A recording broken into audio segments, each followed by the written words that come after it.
सार्थक संवाद के सभी दर्शकों को मेरा सादर नमस्कार। तकदीर बदल जाती है जब इरादे मजबूत हों, कड़ी मेहनत और नीयत नेक हो तो फिर इतिहास हुआ करते हैं। जी हाँ, आज हम ऐसी ही शख्सियत से आज मुलाकात कराएंगे जिन्होंने राजनीति की नर्सरी यानी पार्षद से चुनावी राजनीति शुरू की और एक ऐसे विधानसभा क्षेत्र से 4 बार से लगातार विधायक है जहाँ कोई दूसरी बार विधायक नहीं बन पाया है। लगातार एक बार विधायक बना, फिर उसको गैप हो ही गया किसी न किसी कारण से, और अधिकांश तो एक ही बार बन पाए। और इसके पहले पार्षद बने तो जनता ने और पार्टी ने उनको महापौर का चुनाव लड़ाया उनके काम को देखते हुए, और सागर नगर निगम के महापौर बने। सागर महापौर का पद एक ऐसा पद है जो इतिहास बता रहा है कि लगभग 12 महापौर अभी तक हुए हैं वहाँ, और 11 महापौर की स्थिति ये है कि महापौर बनने के बाद फिर वो कभी विधायक और सांसद नहीं बन पाए। यहाँ तक कि जो पहले विधायक थे बाद में महापौर बने, फिर महापौर के बाद कुछ नहीं बन पाए। एक तरह से महापौर का पद या ना राजनीति से रिटायरमेंट जैसा अभिशप्त हो जाता था जनप्रतिनिधि। लेकिन उन्होंने ये रिकॉर्ड भी तोड़ा, पहले वो पार्षद बने, महापौर बने और फिर नरियावली विधानसभा क्षेत्र से विधायक बने और लगातार चुनाव जीत रहे हैं। तो आप समझ ही गए होंगे कि आज हमारे साथ है नरियावली विधानसभा क्षेत्र के विधायक, चौथी बार के विधायक प्रदीप लारिया जी। आपका स्वागत है। जी धन्यवाद। आपने एक पार्षद से जब राजनीति शुरू की सागर शहर में, तो क्या सोच के आप भाजपा में आए और कैसे आपने, क्या कभी सोचा था कि आपकी यात्रा इतनी लंबी होगी? देखिए, भारतीय जनता पार्टी हम सब जानते हैं कि सबको साथ लेने वाली भी है, और विचारधारा को लेकर भारतीय जनता पार्टी पहले बजरंग दल, विश्व हिंदू परिषद, विद्यार्थी परिषद से जुड़े और उसके बाद भारतीय जनता पार्टी में आए। भारतीय जनता पार्टी में आए तो हम लोगों ने कभी सोचा ही नहीं, काम करते रहे पार्टी को, क्योंकि नेशन फर्स्ट को मानने वाली भारतीय जनता पार्टी है। इसको राजनीति के क्षेत्र में काम करते करते एक कार्यकर्ता के भाव से काम किया। कभी ये भाव ही आया नहीं है कि कभी कुछ बनेंगे, लेकिन ये जनता की कृपा रही है और भारतीय जनता पार्टी का कहीं ना कहीं इसमें आशीर्वाद रहा है कि ऐसे अनेक मौक़ों पर मुझे भारतीय जनता पार्टी ने चुनाव लड़ने के लिए चुना। जब मैं एक सामान्य वार्ड से पार्षद के रूप में चुना तो उस समय भी मुझे लगता था कि ये वार्ड में किसी सामान्य जाति के व्यक्ति को टिकट मिलना चाहिए। लेकिन हमारे यहाँ जो भी उस समय प्रदीप पाठक जी हुआ करते थे, उन्होंने कहा कि नहीं, अब आप चुनाव लड़िएगा, हम लोग सब सहयोग करेंगे। तो सामान्य सीट से लड़कर सभी कार्यकर्ताओं ने, नेताओं ने सहयोग किया और लाजपतपुरा वार्ड से 1995 में पार्षद बने। फिर 2004 में मैंने कभी विचार नहीं किया था कि 2004 में टिकटों की कई बार विधानसभा लोकसभा की बात आई, लेकिन महापौर का टिकट भी मैं समझता हूं कि जब ऐसा लग रहा था कि पार्टी किसी अन्य व्यक्ति को देगी तो मुझे उम्मीदवार महापौर के रूप में बनाया गया। और महापौर के रूप में जो पार्टी ने विश्वास किया और जनता ने जो विश्वास किया, मैं भाषण तो उस समय ज़्यादा नहीं दे पाता था। मैंने जनता से केवल एक ही अपील की थी उस समय कि मुझे आप जिताइएगा। मैं यहाँ से जो महापौर के ऊपर एक दाग लगा रहता था कि वो उसके बाद उनकी राजनीति समाप्त हो जाती थी, मैंने केवल इतना ही कहा था, मैं यहाँ से माइनस होकर नहीं निकलूँगा, प्लस होकर निकलूँगा और यहाँ की जनता के लिए और क्षेत्र के लिए विकास के काम में एक अभूतपूर्व परिवर्तन देखने को मिलेगा। तो जनता ने मेरी बात पर विश्वास किया और महापौर के रूप में जनता ने चुना। और महापौर रहते हुए भारतीय जनता पार्टी ने 2008 में मुझे विधानसभा का टिकट दे दिया और लगातार 2008 से अभी तक जनता की सेवा में चौथी बार जनता ने वहाँ से स्नेह और आशीर्वाद सेवा। सही है कि महापौर के रहते सागर में कोई आगे की राजनीति में आगे नहीं बढ़ पाया। हाँ, कई लोग ऐसे रहे विधायक बनने के बाद महापौर बने, लेकिन महापौर बनने के बाद लगभग उनकी राजनीतिक जो करियर है वो समापन की ओर चला गया। लेकिन जहाँ तक मेरा सवाल है, मैंने उसके बाद मुझे विधानसभा का टिकट मिला और नरियावली विधानसभा में विधायक जब मैं बना तो लोग कहते थे कि एक ही बार यहाँ से कोई विधायक बनता है, दूसरी बार यहाँ से जीत नहीं सकता। लेकिन ये जनता का विश्वास और पार्टी का आशीर्वाद और जनता का आशीर्वाद रहा कि मुझे एक बार नहीं 4 बार वहाँ से टिकट भी दिया और जनता ने आशीर्वाद देकर 4 बार विधानसभा में भेजा। तो अभी भी आपका वही कार्यकर्ता भाव है कि पार्टी दे ना दे हमें काम करते जाना, क्योंकि आपका हर बार नाम चलता है। पिछले 2 बार से देख रहे हैं कि मंत्रिमंडल में आपका नाम आ रहा है, आप मंत्री बनने वाले हैं। कभी विधानसभा उपाध्यक्ष के लिए नाम चलता है कि आप वो बनने वाले हैं। पार्टी में तो आप प्रदेश उपाध्यक्ष रहे हैं, एक बार आपका नाम प्रदेश अध्यक्ष के लिए भी आया। तो ऐसे आपके हर बार नाम चलते पीछे रह जाते, तब भी आपको कोई गिलानी कुछ नहीं? जी, जब हम लोगों ने काम किया वो दौर में, उस समय तो पार्षद बनना कहीं किसी दूसरे राज्य में कोई म्यूनिसिपल का चुनाव जीत जाता था तो यहाँ पर खुशियाँ मनाई जाती थी और ऐसा लगता था कि हमारे घर परिवार का कोई व्यक्ति म्यूनिसिपल में अध्यक्ष बन गया है, या कोई विधायक बनता था अन्य राज्य में तो ये प्रसन्नता हम लोगों को होती थी कि उस राज्य में हमारे विधायक बन गए हैं। तो उस समय हम लोगों ने काम किया, उस समय लगते ही नहीं था कि कभी पार्षद भी बनेंगे, विधायक भी बनेंगे, महापौर भी बनेंगे। तो कुल मिलाकर कार्यकर्ता के भाव से काम किया है। और अभी भी जब कोई विषय आता है तो हर आदमी की इच्छा होती है कि उसका प्रमोशन होना चाहिए, लेकिन उसके बावजूद भी लगता है कि और कोई पार्टी ने विचार और अच्छे कार्यकर्ता के रूप में किसी को किया होगा। तो जो काम है उस काम को करते हुए अपने मन में प्रसन्नता का भाव रहता है और क्षेत्र की सेवा में लगे रहने के कारण फिर उन चीज़ों पर मायने नहीं रखता कि क्या बनना है क्या नहीं बनना है। जो काम है उसको ही करते हुए यदि अच्छे से उस काम को किया जाए तो उसी में आनंद प्राप्त होता है। सागर से चारों तरफ से एक तरह से लगी हुई है नरियावली विधानसभा, लेकिन बहुत कुछ पिछड़ापन था। तो इन 20 वर्षों में आप क्या महत्वपूर्ण उपलब्धि दे पाए विधानसभा क्षेत्र को? देखिए, नरियावली वैसे तो जब मैं 2008 में विधायक बना था तो लगभग कैंट पहले सागर का विधानसभा का पार्ट हुआ करता था, लेकिन वो 2008 के परिसीमन में वो नरियावली का विधानसभा बन गया। एक भी नगर पालिका नहीं थी, एक भी नगर पंचायत नहीं थी, कैंट था। तो कैंट की उसमें कैंट में विधायक के लिए बहुत ज़्यादा करने के लिए कुछ ज़्यादा होता नहीं है। तो कुल मिलाकर पूरा ग्रामीण परिवेश था। लेकिन आज मुझे कहते हुए प्रसन्नता है कि आज नरियावली विधानसभा क्षेत्र जो मकरोनिया नगर पालिका हम लोगों ने 2015 में बनाई और अब इतना शहरीकरण हमारे विधानसभा क्षेत्र में बढ़ रहा है और उसका जीता जागता उदाहरण मकरोनिया है। जो मध्य प्रदेश की बड़ी पंचायतें 2008 में हुआ करती थीं, आज मकरोनिया पूर्ण रूप से डेवलप शहर, और मैं समझता हूँ कि सागर शहर भी अधिकांश मकरोनिया, बहेरिया और हमारे सरौंजा, पथरिया, जाट, नरियावली विधानसभा में ही आगे विस्तारित हो रहा है। और आसपास के गांव भी बसाहट की दृष्टि से तो जहाँ विकास होता है तो निश्चित तौर पर विकास के कारण भी लोगों का यहाँ पर, चाहे वो हम कमर्शियल की बात करें, कमर्शियल गतिविधियाँ भी काफ़ी बड़ी हैं, आवासीय गतिविधियाँ भी काफ़ी बड़ी हैं और लगभग एक बड़ा शहर मकरोनिया आज की दृष्टि में है। और सारे के सारे जितने भी मॉल हैं वो सब मकरोनिया की ओर आ रहे हैं। कैंट भी विकास के मामले में थोड़ा सा अभी उसमें काफ़ी गुंजाइश है करने की, लेकिन मैं समझता हूँ कि नरियावली में जो विकास के बारे में थोड़ी सी कल्पना, लोग कहते थे कि वो अनुसूचित जाति की सीट है और इसके बारे में चिंता उतनी होती नहीं है, लेकिन मुझे लगता है कि इन 15-17 वर्षों में तेज़ गति के साथ यदि अन्य विधानसभा में काम हुआ होगा तो नरियावली विधानसभा किसी से पीछे नहीं है।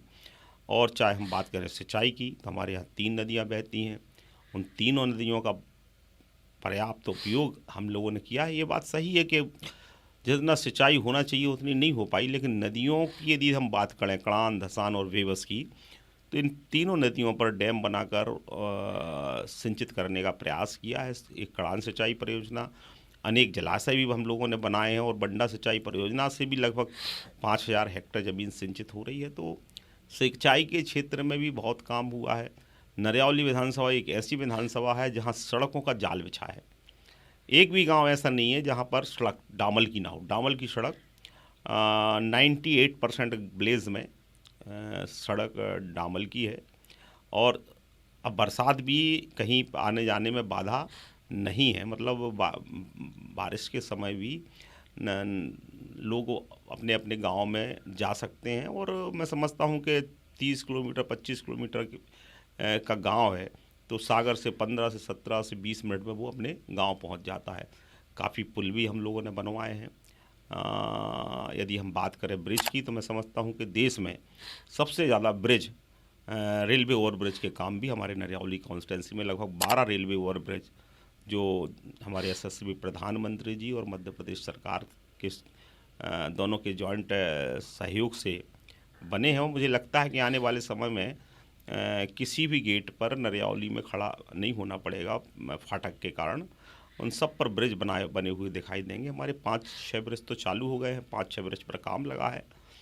और बात करें तो शिक्षा के क्षेत्र में, तो आज़ादी के बाद जब से मैं विधायक 2008 के पहले और अन्य विधायक हुआ करते थे, जितनी high school higher secondary school थी उससे 3 गुनी से ज़्यादा high school higher secondary school खोलने का काम किया। कॉलेज खोली, पीएम एक्सीलेंस कॉलेज मकरोनिया का है, हमारा नरियावली का कॉलेज है। और हेल्थ की बात करें तो मुझे लगता है कि नरियावली में कोई सामुदायिक स्वास्थ्य केंद्र नहीं था।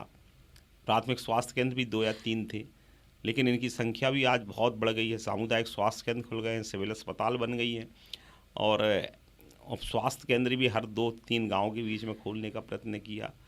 यदि हम बात करें तो इस खेल के क्षेत्र में भी तो 2-3 स्टेडियम में हम लोगों ने बनाए। तो हर क्षेत्र, हर दृष्टि से नरियावली विधानसभा क्षेत्र में विकास के काम हुए हैं। और हम लोगों का चैलेंज है कि एजुकेशन के क्षेत्र में अभी और काम करने की ज़रूरत है, तो उस दृष्टि से आगे बढ़ रहे हैं। और मुझे लगता है लवकुश मंदिर भी 10 करोड़ का बन रहा है, 100 करोड़ रुपए का रविदास जी का मंदिर भी नरियावली विधानसभा में बन रहा है। भगवान परशुराम जी का भी एक बड़ा अच्छा मंदिर बन रहा है। तो कुल मिलाकर एक हमारा राधा कृष्ण जी का भी मंदिर बहुत बड़े स्तर पर बन रहा है। तो कुल मिलाकर सांस्कृतिक दृष्टि से भी देखा जाए तो धार्मिक दृष्टि, इस दृष्टि से भी हमारी विधानसभा बहुत रिच है। तो कुल मिलाकर विकास के काम बहुत तेज गति के साथ हो रहे हैं। अभी जो आपने कर्रापुर नगर परिषद बनाई, मकरोरिया नगर पालिका, नरियावली के लिए भी कोई प्रस्ताव आपने पिछली बार दिया था? जी जी, ये माननीय मुख्यमंत्री जी की घोषणा में है। मुझे लगता है कि अब जो भी आने वाले चुनाव हैं वो नरियावली में भी नगर पंचायत के चुनाव होंगे, और कर्रापुर नगर पंचायत और मकरोली नगर पालिका तो विकास की दृष्टि से आगे बढ़ ही रहे हैं। सागर में इस समय राजनीतिक, भाजपा में खासकर गुटबाजी की चर्चा पूरे प्रदेश में है, जो दिग्गज नेताओं के बीच आपसी टकराहट। आप कैसे इस सब में समन्वय बना के बचे हुए हैं कि आप क्या कारण मान रहे हैं कि दिग्गजों के बीच इस तरह की टकराहट क्यों हो रही, पूरे प्रदेश में चर्चा का विषय क्यों बना हुआ है?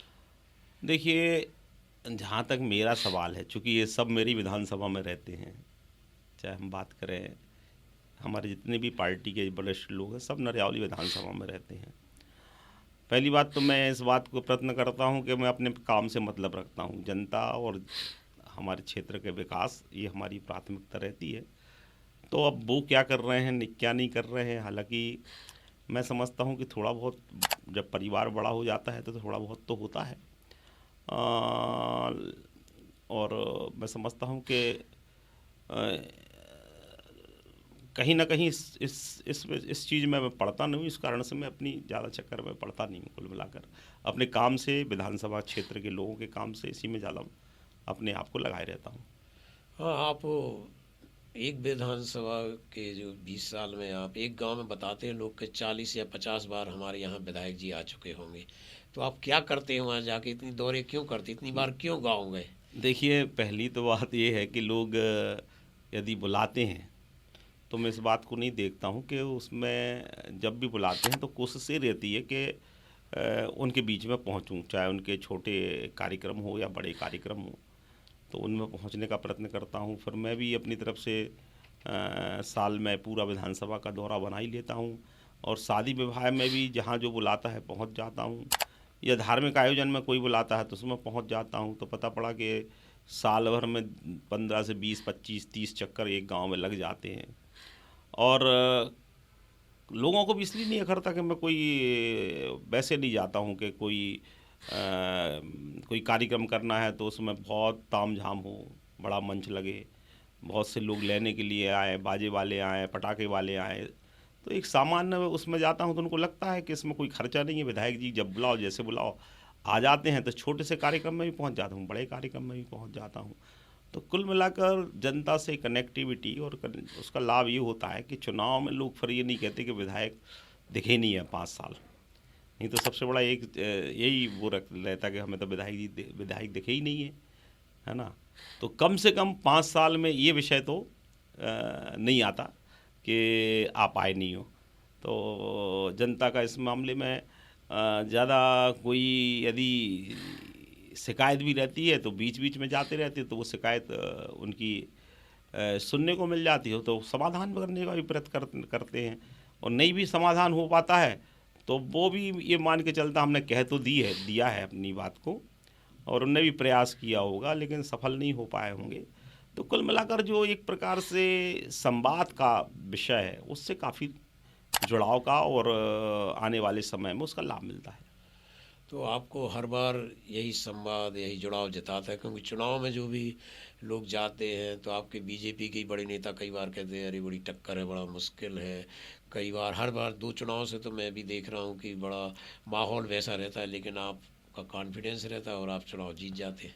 देखिए, जनता का विश्वास है और नीचे तक जब लोगों से पूछो कि क्यों भैया, मैं एक गांव के बारे में ज़रूर जिक्र करना चाहूँगा कि एक गांव के बारे में चुनाव में 20, 25, 30 से 50 गांव छूट जाते हैं, क्योंकि उसके पहले जनता मानती नहीं है कि 5 साल भी आए तो वो चाहती है कि चुनाव के समय आए।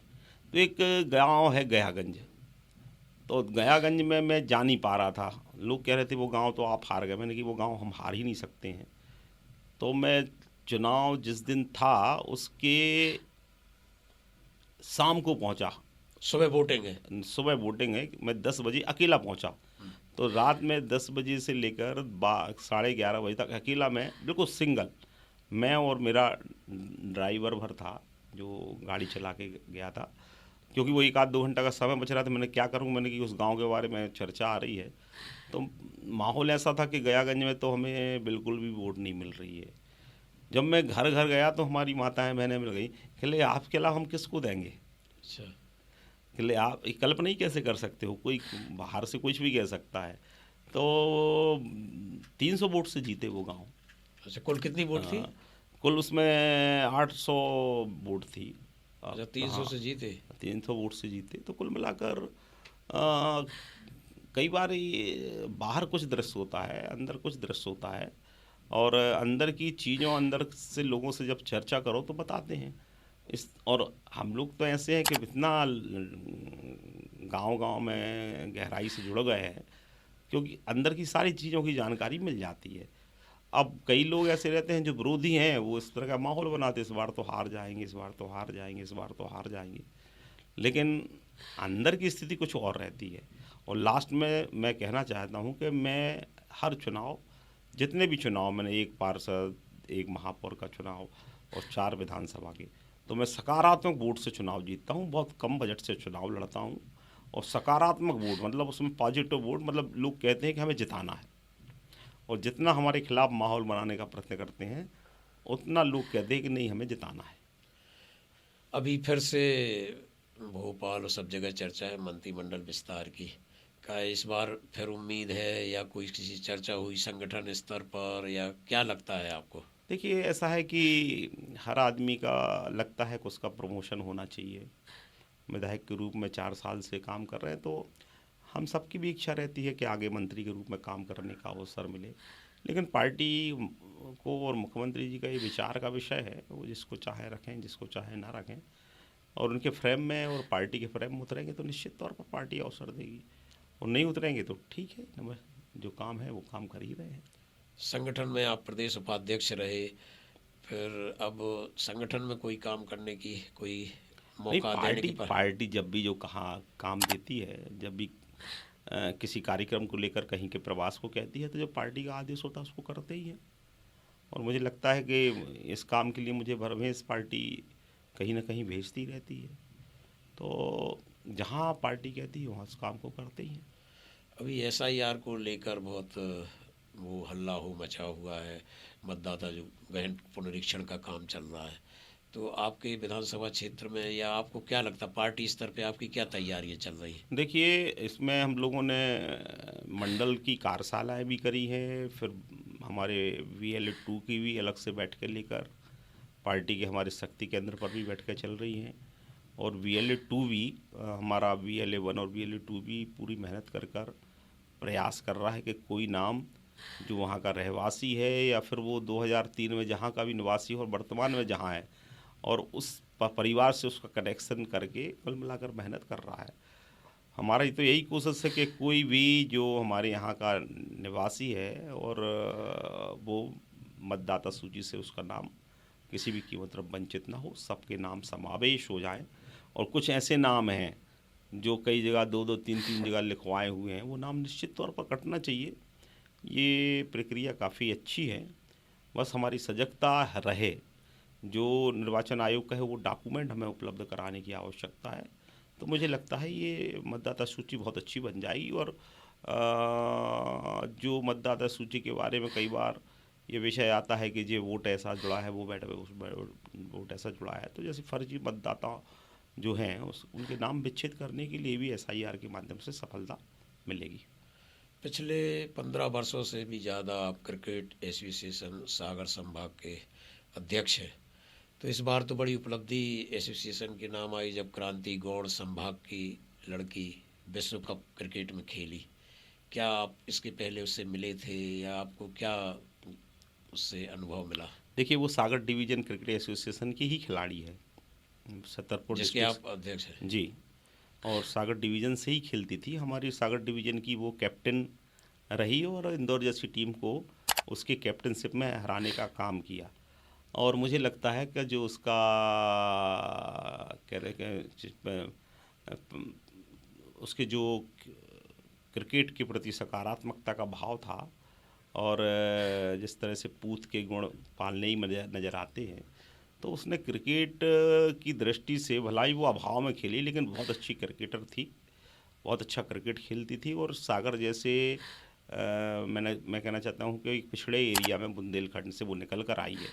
ये जहाँ लड़कियों को ख़ास तौर पर खेल के क्षेत्र में लोग माँ बाप ज़्यादा उसके लिए प्रोत्साहन नहीं करते, लेकिन उनके माँ बाप ने भी प्रोत्साहन किया और सागर डिवीज़न क्रिकेट एसोसिएशन ने भी प्रोत्साहन किया।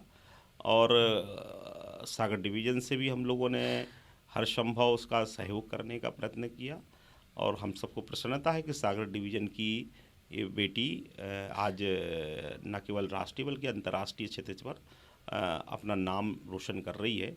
और बहुत कम समय में मैं समझता हूँ कि 2017 में वो सागर डिवीज़न से उसने खेलना प्रारंभ किया और बीच में इंदौर के डिवीज़न को टीम को हराया। तब उस मध्य प्रदेश से वो कुछ मैच खेली, फिर वो नेशनल टीम में पहले श्रीलंका और फिर इंग्लैंड दौरे के लिए चुनी गई और उसमें भी अच्छा परफॉर्मेंस किया। फिर वो भारतीय क्रिकेट टीम जो वर्ल्ड कप के लिए वुमेन वर्ल्ड कप के लिए चुनी जा रही थी, उस टीम की सदस्य बनी और वहाँ पर भी बहुत अच्छा परफॉर्मेंस किया। और हम सबको प्रसन्नता है कि हमारे भारत की बेटियों ने विश्व कप को जीतने का काम किया। मैं समझता हूँ ये बहुत बड़ी उपलब्धि है। और हमारी सागर डिवीज़न की बेटी, बुंदेलखंड की बेटी क्रांति गौड़ ने भी काफ़ी अच्छा प्रदर्शन किया और हम लोगों ने अभी बीच में आए तो घर पर भी उनका सम्मान किया था और 1-2 कार्यक्रम में भी सम्मान किया था। बहुत जल्दी सागर डिवीज़न भी बुलाकर उसका सम्मान करेगा। खेलों के लिए आपने बहुत स्टेडियम भी कुछ बनाने के प्रयास आपके चल रहे थे कि खेलों के प्रयास हों, तो अभी और कुछ प्रतिभाएं निकलने की उम्मीद है सागर डिवीज़न से? निश्चित तौर पर हमारा सागर डिवीज़न क्रिकेट एसोसिएशन काफ़ी अच्छे खिलाड़ी हैं। कुछ IPL में भी दस्तक दे रहे हैं, कुछ MP की टीम में भी खेल रहे हैं और कुल मिलाकर हम लोगों का प्रयास है कि वहाँ से अच्छे खिलाड़ी निकलें। और जहाँ तक स्पोर्ट्स का सवाल है, शायद मैं ऐसा जनप्रतिनिधि होगा कि स्पोर्ट्स के क्षेत्र में जितनी भी गतिविधि में, जब महापौर था तो सागर में खेल महोत्सव कराता था, 5-5 7-7 हज़ार बच्चे खेलते थे पिछली बार ये। और ये लगातार कंटिन्यू फिर विधानसभा में मैं एक स्पोर्ट्स के लिए खेल महोत्सव चलाता हूँ पिछली बार भी उसमें कैलाश जी भी गए थे, राव उदय प्रताप सिंह जी हमारे स्कूली शिक्षा मंत्री गए थे, फिर लखन पटेल जी भी गए थे। तो ऐसे बहुत से लोग, गवर्नर तक उसमें आ गए हैं। बलराम जाखड़ भी, जब वो यहाँ के गवर्नर थे तब माननीय बलराम जाखड़ जी भी गवर्नर के तौर पर उस कार्यक्रम में आए हैं। तो मुझे लगता है कि अभी हमने जो पिछले साल जो खेल महोत्सव कराया था, तो उसमें 13,500 बच्चों ने पार्टिसिपेट किया था। तो कुल मिलाकर स्कूली बच्चों को स्कूल में पढ़ाई के साथ साथ खेल भी हो, खेल मानसिक शारीरिक और सब चीज़ों को कहीं ना कहीं एक डेवलप करता है। तो मुझे लगता है कि खेल की विधा में भी हमारे बच्चों को आगे निकलना चाहिए। तो इसलिए हर साल हम मंच देने का प्रयत्न करते हैं। आप बड़े पैमाने पर कन्या विवाह भी करते हैं, अभी तक कितने कन्या विवाह क्षेत्र में करा देखिए, चुके हैं? मैं समझता हूँ कि सबसे बड़ा तो हमारे आदरणीय सागर में पंडित गोपाल भार्गव जी करते हैं, और उसके बाद यदि कोई दूसरा होता है तो हमारा होता है। मुझे लगता है कि 1500 हज़ार से 1500 विवाह हमारे हर साल होते हैं, और लगभग ये 12-14 साल। और ये मुख्यमंत्री कन्यादान योजना, जब मैं महापौर था तो उस समय तो इस तरह की कोई योजना नहीं चलती थी। तो उस समय भी हम लोग नगर निगम के माध्यम से कार्यक्रम करते थे। तो उस समय बहुत छोटे उसमें करते थे, 15, 20, 25 जो भी बेटियां आ जाती थी, क्योंकि उस समय सामूहिक विवाह करने में थोड़ा परिवार भी रुचि नहीं लेते थे।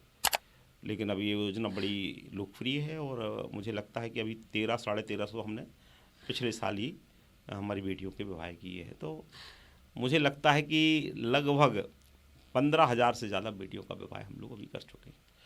यदि आपको भविष्य में कोई और बड़ा पद मिलता है, चुनौती मिलती है, तो आपको क्या काम लगता है कि किस क्षेत्र में कौन सा काम करना बाकी है अभी इतने काम कराने के बावजूद? देखिए, क्या है कि बुंदेलखंड में मुझे कहते हुए कोई वो नहीं है कि थोड़ा सा रोज़गार के क्षेत्र में हमें अभी बहुत काम करने की आवश्यकता पूरे बुंदेलखंड के अंचल में है।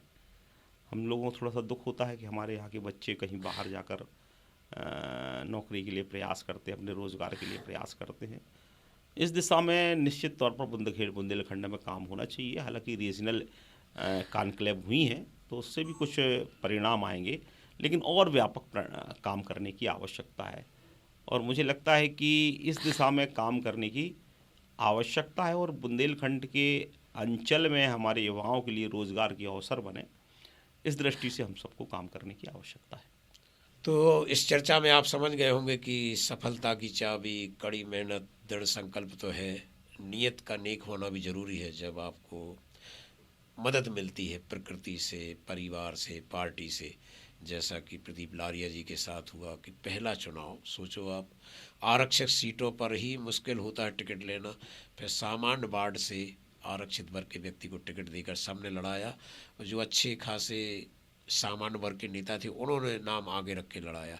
तो ये नेक नियत जब होती है तो आपके साथ प्रकृति मदद करती रहती है, और यही कारण है कि वो 2 रिकॉर्ड तोड़ रहे हैं। एक तो महापौर रहने के बाद लगातार ऊंचाइयों पर जा रहे हैं, इसके पहले सागर का कोई महापौर कभी किसी ऊंचाई पर नहीं पहुंचा, और दूसरा नरियावली विधानसभा में लगातार कोई चुनाव नहीं जीतता था, वो लगातार 4 बार से चुनाव जीत रहे हैं। तो यही सब समझना है कि राजनीति के साथ साथ हम अपने इरादे नेक रहें और काम करते रहें, सफलता अपने आप मिलेगी, ना किसी जोड़ तोड़ और किसी की ज़रूरत नहीं पड़ेगी। आज के लिए बस इतना ही, कल किसी और शख्सियत के साथ हम आपके साथ चर्चा करेंगे। तब तक आप सार्थक संवाद देखते रहिए। धन्यवाद। बहुत धन्यवाद, बहुत धन्यवाद।